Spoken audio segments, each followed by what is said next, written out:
జగన్మోహన్ రెడ్డి చాలా కాన్ఫిడెన్స్గా అయితే చెప్తున్నారు. నేను అధికారంలోకి వచ్చిన 2 నెలల్లో ఎవరైతే మెడికల్ కాలేజీలు కాంట్రాక్ట్ తీసుకుంటారో పీపీపీ మోడల్లో ఎంఓఈ చేసుకుంటారో వాళ్ళని అరెస్ట్ చేసి జైల్లో వేస్తాను, అందులో ఎంత పెద్దవాళ్ళు ఉన్నా నేను వదిలిపెట్టను అంటే అయితే ఆయన చాలా కాన్ఫిడెంట్గా చెబుతున్నాడు. అసలు ఎలా చూడాలంటారు దీన్ని? ఒకసారి అధికారంలోకి వచ్చి రాష్ట్రాన్ని అంధకారంలోకి తీసుకెళ్ళినటువంటి జగన్మోహన్ రెడ్డి మళ్ళీ అధికారానికి వచ్చే అవకాశాలు లేవు.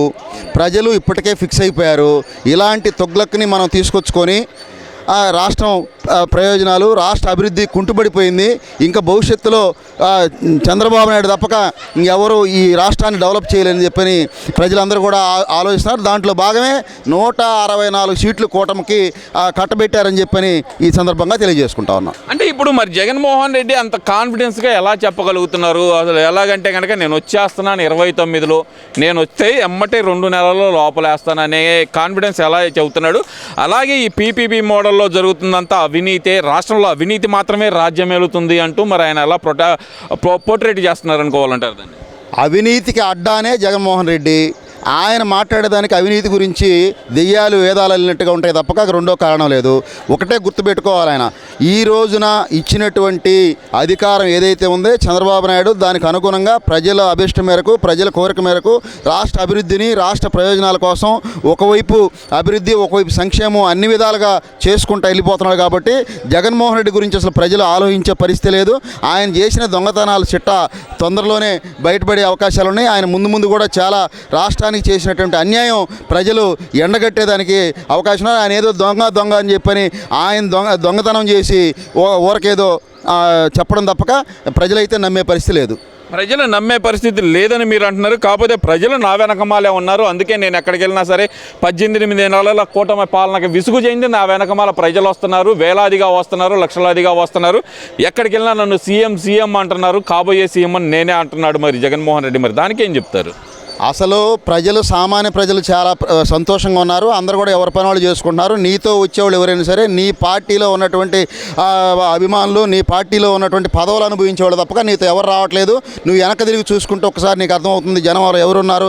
అలా నీ కండవ కప్పుకున్న వాళ్ళు తప్పితే ఎవరు కూడా ప్రజలు సంతోషంగా ఉన్నారు. కాబట్టి ప్రజలు అయితే నీ వైపు మొగ్గు చూపే పరిస్థితి లేదు. రాబో కాలంలో ఎప్పుడు కూడా నువ్వు మళ్ళీ ముఖ్యమంత్రి అవుతానని నువ్వు కళ్ళగా అంటున్నావు. కానీ నువ్వు మళ్ళీ అధికారంలోకి అసలు 18 నెలలు కాలేదు, ఇంతలోకే అధికారాన్ని గురించి మాట్లాడుతున్నావు అంటే అసలు నువ్వు ఏమైనా ఉంటే అసెంబ్లీకి వచ్చి అసెంబ్లీలో ప్రజల ప్రయోజనాల గురించి మాట్లాడడం తప్పక ఇంతలోనే నేను అధికారంలోకి వస్తాను, కలెక్టర్లను ఇది చేస్తాను అని చెప్పి ఏదేదో మాట్లాడుతున్నావు. అసలు నీకు పిచ్చెక్కి మాట్లాడుతున్నావా లేదా పిచ్చి పెట్టి మాట్లాడుతున్నావా? అసలు జనం యొక్క ఆలోచనలతో మాట్లాడుతున్నావా అనేది నాకు అర్థం కావట్లేదు. ఇక్కడ ఇంకో విషయం కూడా తీసుకుంటే కనుక చాలామంది వైసీపీ నాయకులని, ముఖ్యంగా కొడాలి నానిని కానీ, వల్లభనేని వంశీ కానీ, ఇంకా కొంతమంది నాయకుల్ని పిలిపించి మీరు నియోజకవర్గాల్లో కనిపిస్తేనే ఇక్కడ ఉండండి, లేదంటే పక్కకు తప్పుకోండి అంటూ వార్నింగ్ ఇవ్వగానే వీళ్ళందరూ బయటకు వచ్చి మాట్లాడుతున్నారని ఒక టాక్ అయితే బయటకు వస్తుంది. అది వాస్తవమే అనుకోవచ్చు అంటారా? కొడాలి నాని రీసెంట్గా బయటకు వచ్చి 6 నెలల్లో వస్తాను, నేను రోడ్డు మీద పోరాటాలు చేస్తానే అని చెప్పి మరి అయితే స్టేట్మెంట్ ఇచ్చారు కదా. వాస్తవంగా జగన్మోహన్ రెడ్డి చెప్పినటువంటి పరిస్థితులను బట్టి వాళ్ళు ఏదో ఆట ఆడుతున్నారు తప్పితే ఎవరికి కూడా మళ్ళీ రాబో కాలంలో వైసీపీ ప్రభుత్వం వస్తుందని చెప్పని వాళ్ళకు కూడా నమ్మకాలు లేవు. కాకపోతే వాళ్ళని యువతల పార్టీలో కూడా చేర్పించుకునే పరిస్థితి లేదు. వాళ్ళు చేసినటువంటి ఈ అందరికీ తెలిసిన విషయం, ప్రజలందరూ చూస్తూ ఉన్నారు. జగన్మోహన్ రెడ్డి ఊరకేది బెదిరిస్తే వాళ్ళు జనాలకు వాళ్ళుగా జనం కోసం ప్రజల్లోకి వెళ్ళి పనిచేయాలనే ఉద్దేశం ఎవరికి వాళ్ళకే కలగాలి తప్పితే జగన్మోహన్ రెడ్డి ఏదో ఊరకే చెప్తే జరిగేది కాదు. జగన్మోహన్ రెడ్డి మాటలు కూడా అసలు నమ్మే పరిస్థితి కూడా లేదు. మరి నమ్మే పరిస్థితి లేదు అనుకున్నప్పుడు రప అంటూ మరి ఆయన మాట్లాడుతున్నా సరే ప్రజలందరూ, వాళ్ళ కార్యకర్తలు కూడా అదే పరిస్థితిలో రప అంటూ ఇటు మహిళల మీద దాడులు, గర్భంతో ఉన్న మహిళల మీద కాలుతో తంతం కానీ, లేదంటే కనుక అడ్డొచ్చిన పోలీసులను నెట్టడం కానీ, లేదంటే కనుక మున్సిపల్ ఉద్యోగులు ఫ్లెక్సీలు తీస్తున్న, అర్థంగా ఉన్న ఫ్లెక్సీలు తీస్తున్న మున్సిపల్ ఉద్యోగుల మీద దాడులు కానీ, ఇవన్నీ ఎలా చేయగలుగుతున్నారు అనుకోవచ్చు అంటారు మరి వాళ్ళు?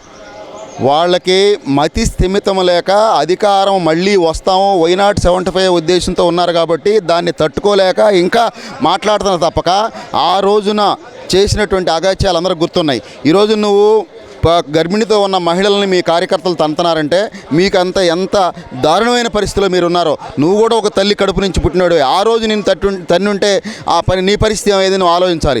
ఒకటి, మహిళలని గౌరవించాలి. మనం మీకు ఒక సిద్ధాంతం ఉండొచ్చు, ఎదురు పార్టీకి ఒక సిద్ధాంతం ఉంటుంది, ప్రజలకు ఒక ఆలోచన ఉంటుంది. వీటన్నిటిని దృష్టిలో పెట్టుకొని మనం మాట్లాడాలి తప్పక నీ ఇష్టం వచ్చినట్టు మాట్లాడితే ప్రజలు ఉపేక్షించే పరిస్థితి లేదు. ఎందుకని వాళ్ళ కార్యకర్తలను వారించలేకపోతున్నారు జగన్మోహన్ రెడ్డి? తప్పు మహిళల మీద దాడులు కానీ లేదంటే అసభ్య పదజాలం కానీ వాడొద్దు అని చెప్పి ఎందుకని కంట్రోల్ చేయలేకపోతున్నారు? కంట్రోల్ కోల్పోయారంటారా లేదంటే కనుక రెచ్చగొడుతున్నారు అనుకోవాలంటారా వెనక మళ్ళీ? జగన్మోహన్ రెడ్డి ఎవరైతే తప్పు మాట్లాడుతున్నారో, ఎవరైతే తప్పిదాలు చేస్తున్నారో వాళ్ళని ప్రోత్సహించేటువంటి వ్యక్తి ఆయన. అంతేగాని రెచ్చగొట్టే పరిస్థితి తప్పక ఆయన ఎప్పుడు కూడా నివారించే పరిస్థితి అసలు ఆయనకి లేదు.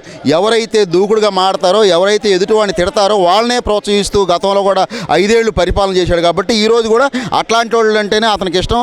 రఫా అంటే ఏంటి మీ ఉద్దేశం? నిన్న చూసాం ఒక ఫ్లెక్సీ దగ్గర ఒక మేకపోతుని బలి ఇచ్చి ఎమ్మటే ఆ రక్తాన్ని జగన్మోహన్ రెడ్డికి చల్లుతున్నారంటే అసలు మీ ఉద్దేశం ఏంది? అంటే రక్త తర్పణ చేయడానికి మీరు రాష్ట్రంలో ఉన్నారా?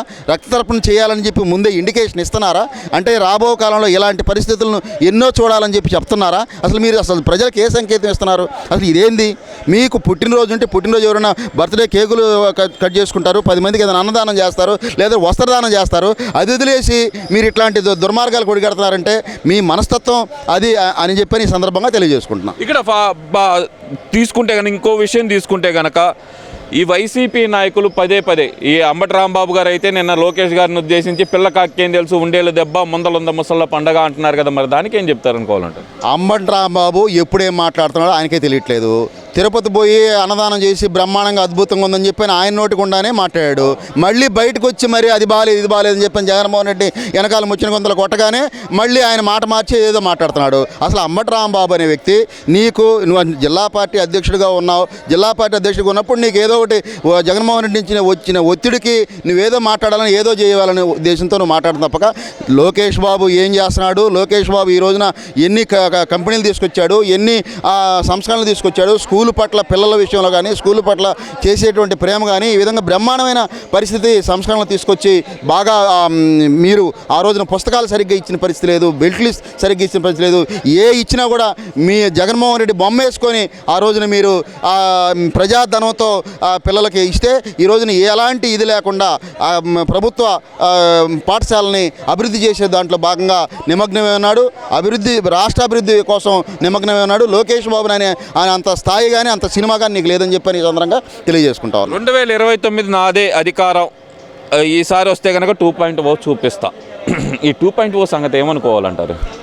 అసలు నీకు అధికారం ఇస్తేనే కదా ప్రజలు, ఎందుకు దాని గురించి 2.0 అని ఊరకేదో రెచ్చగొట్టడం తప్పక అధికారం ఎట్టి పరిస్థితుల్లో మళ్ళీ జగన్మోహన్ రెడ్డికి ప్రజలు ఇచ్చే పరిస్థితి లేదు. చూస్తున్నారు అప్పుడు ఎంత వివాదమైన పరిస్థితుల్లో రాష్ట్రం ఉంది. ఈ రోజున ఎంత మంచిగా ఈ రోజున ప్రభుత్వం జరుగుతూ ఉంది. ఉద్యోగస్తులకి జీతాలు ఇవ్వడంలో కానీ లేకపోతే పనులు చేయడంలో కానీ సంక్షేమం ఇవ్వడంలో కానీ ఎన్నో అభివృద్ధి కార్యక్రమాలు చేసుకుంటూ పోతున్నాం. కాబట్టి ఎట్టి పరిస్థితుల్లో జగన్మోహన్ రెడ్డి వైపు ఇంకా చూసే ప్రసక్తే లేదు. ప్రజలందరూ సుఖ సంతోషాలతో ఉన్నారు.